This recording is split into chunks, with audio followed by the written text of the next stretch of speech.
Bienvenidos hermanos en esta tarde para esta continuación del estudio de la carta del apóstol Pablo a los Romanos. Para esta oportunidad el capítulo 12, los versículos 14 al 20. Capítulo 12 de Romanos, versículos 14 al 20, que dice: Bendecid a los que os persiguen, bendecid y no maldigáis. Gozaos con los que se gozan, llorad con los que lloran. Unánimes entre vosotros, no altivos, sino asociándoos con los humildes, no seáis sabios en vuestra propia opinión. No paguéis a nadie mal por mal, procurad lo bueno delante de todos los hombres.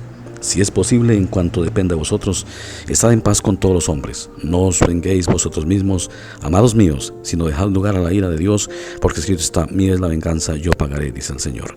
Así que si tu enemigo tuviere hambre, dale de comer; si tuviere sed, dale de beber, pues haciendo esto, ascuas de fuego amontonarás sobre su cabeza. No seas vencido de lo malo, sino vence con el bien el mal.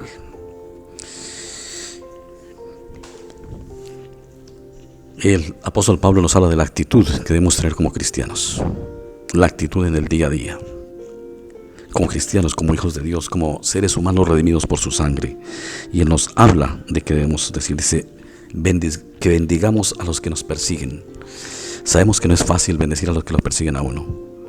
Es más fácil devolverles mal por mal. Nuestra naturaleza siempre es inclinada a la venganza y todo eso así. Aún siendo cristianos nos cuesta hacer esto, pero lo que Dios quiere de sus hijos, de nosotros, es que no maldigamos, sino que bendigamos a los que nos persiguen. Que nos gocemos con los que gozan. Esto quiere decir, no tenga envidia ni celos de nadie, sino gócese con el que goza. Comparta su gozo. Y sufra con el que sufre, llorad con los que lloran. Esto nos invita a estar con el que sufre, a sufrir con él, a gozarnos con el que se goza. Esto es evitar la envidia y evitar los celos que son dañinos. Dice: unánimes entre vosotros, no altivos, sino asociándoos con los humildes.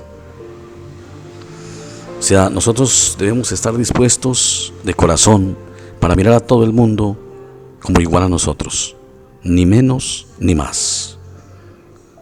Y yo diría más, para ver al mundo como más que nosotros. Porque dice: no tenga nadie más alta opinión que la que debe tener de sí mismo. Es una invitación que nos hace el Señor a estar con los humildes. Dice: no seáis sabios en vuestra propia opinión. Por eso lo que el Señor nos manda a enseñar a los cristianos no es lo que pensamos de la Biblia, sino lo que la Biblia dice. No es lo que pensamos de Cristo, sino lo que Cristo dice. No somos enviados a enseñar lo que creemos de Cristo, sino lo que Cristo es. El resto son pensamientos nuestros. No somos mandados a predicar lo que hacemos por Dios, que en realidad no hacemos nada, sino lo que Dios hizo por nosotros.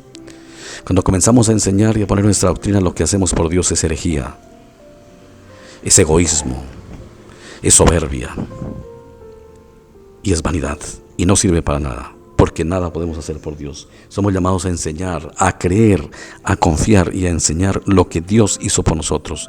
Por eso el Evangelio no es lo que nosotros hacemos por Dios. El Evangelio es lo que Dios hizo por nosotros. Es poder de Dios para salvación.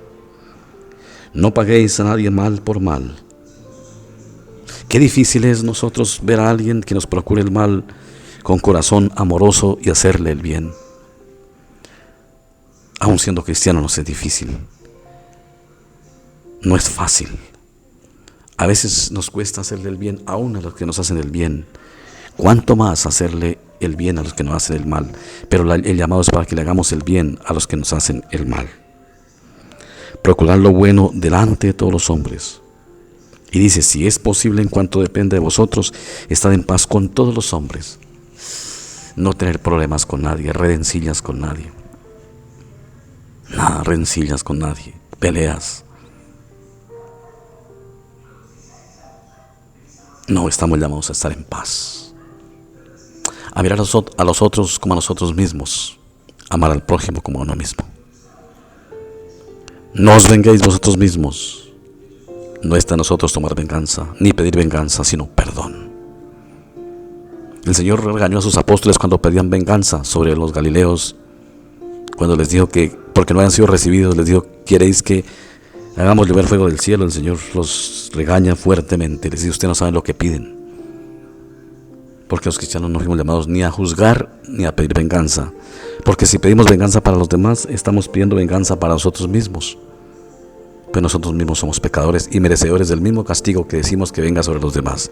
Ahora que somos ya libres de castigo por Cristo, eso es otra razón. Dice, dejen lugar a la ira de Dios, porque escrito está, mía es la venganza, yo pagaré, dice el Señor. Cuando empezamos a decir el Señor le pague, el Señor, el juicio del Señor esté con esa persona, no debemos decir eso. Debemos orar para que el Señor les perdone. La actitud que Dios pide de los cristianos es que cuando vemos a los demás, los de afuera hacer el mal, le pidamos a Dios. Nosotros sabemos lo que les pasa, lo que les va a ocurrir, pero que no les suceda.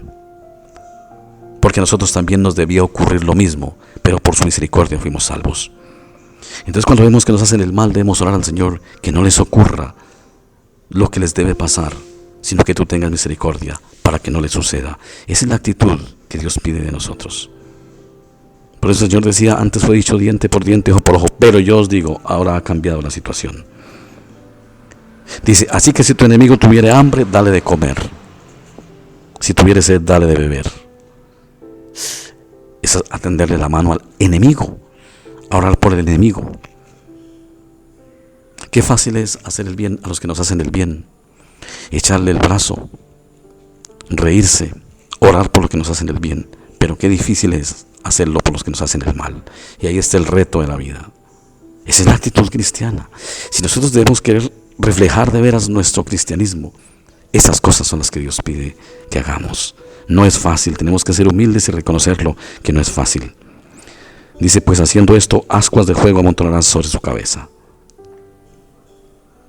Es fácil hacerle el bien a quien nos hace el bien, y aún así a veces le hacemos el mal. Pero qué difícil es hacerle el bien a los que nos hacen el mal. Pero ahí está el identificarnos con el Señor, con Dios, porque Dios nos hizo el bien a los que le hicimos el mal. José, el de la historia de Jacob, perdonó a sus hermanos. ¿Cuánto mal le hicieron sus hermanos? Y él los perdonó. Cuando ellos le dijeron, no te vayas a vengar de nosotros por el mal que te hicimos, él les contestó unas palabras, ¿acaso estoy en lugar de Dios? Y los perdonó. Y le hicieron mucho mal, ustedes conocen la historia. Pero más allá del ejemplo de José, el ejemplo mismo de Dios, perdonando a los que lo crucificábamos en la cruz, nuestras maldades que son en contra de él todos los días. Es el ejemplo por excelencia de perdón. Si tu hermano peca contra ti 7 veces y 7 veces viene arrepentido, perdónale. No seáis vencido de lo malo, sino vence con el bien el mal. Definitivamente el mal no se puede vencer con el mal, porque el mal con el mal se fortalecen. El mal solo se vence con el bien, con el perdón. Así es que se vence el mal. Así lo venció Dios, perdonando y haciendo el bien. Venció el mal, la muerte y el pecado. Padre, ayúdanos a vencer el mal con el bien. No permitas que busquemos venganza. Enséñanos a perdonar, a vivir verdaderamente la vida cristiana como tú quieres que la vivamos. Gracias, Señor, por Cristo Jesús. Amén.